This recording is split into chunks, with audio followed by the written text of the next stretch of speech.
I slid my key into the lock. It didn't turn. At first I thought I was too tired, my hands too shaky after 18 hours on my feet. But then I tried again. The lock had been changed. The porch light flicked on.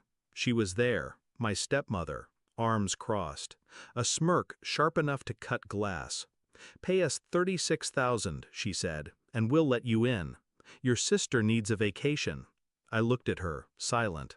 She expected me to break, to beg, to plead for scraps in the house my father built.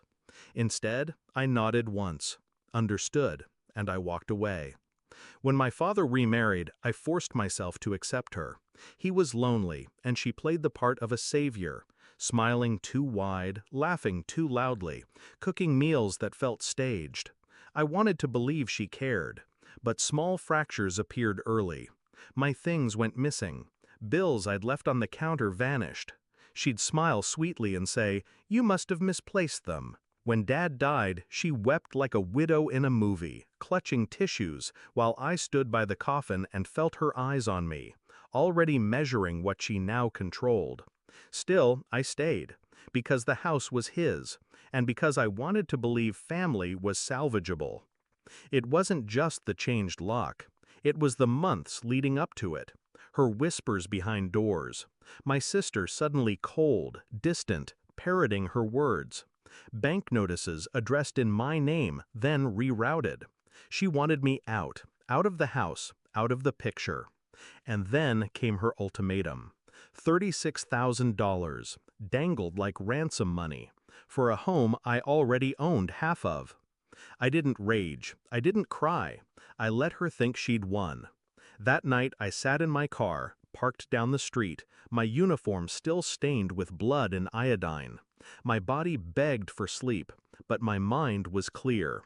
I pulled up the property deed on my phone, half mine, legally untouchable. I scrolled through bank records, payments she'd been making with Dad's estate money, not for bills, for cruises, spas, luxuries, all traceable, all taxable. She thought she'd trapped me, but all she'd done was give me leverage. The plan. I drafted one letter, just one, calm, precise, a scalpel, not a hammer. Inside, I listed everything: her unauthorized withdrawals, tax evasion trails, property fraud implications, the penalties, prison time in black and white.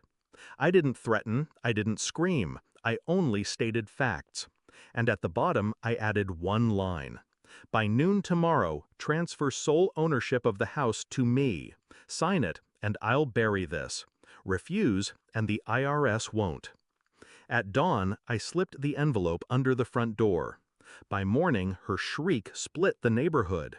Windows flew open. Neighbors peered out, curious, then alarmed. I stood on the sidewalk, sipping coffee, watching the show. She burst outside in a robe, letter trembling in her hands, her face pale, her voice high-pitched, cracking under pressure. "You can't do this," she screamed. "You wouldn't dare." But her eyes betrayed her. She knew I already had.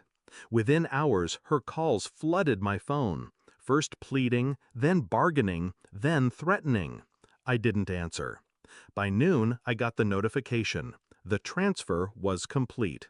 The house was mine, entirely mine. That night, I unlocked the door with my new key. It turned smoothly. The air inside smelled the same, old wood, faint detergent, but it felt different, lighter, mine again. Her absence was louder than her presence had ever been. She wanted to sell me my own bloodline, to auction off my father's legacy for a vacation fund. She thought I'd fold. Instead, I made her choke on her own greed. I didn't need to raise my voice, didn't need to fight. I just reminded her of the truth she'd buried under arrogance. I am my father's child, and this house will never belong to thieves. So when I tell you I walked away that night and said only one word, understood, what I meant was, your game is over. Mine has just begun.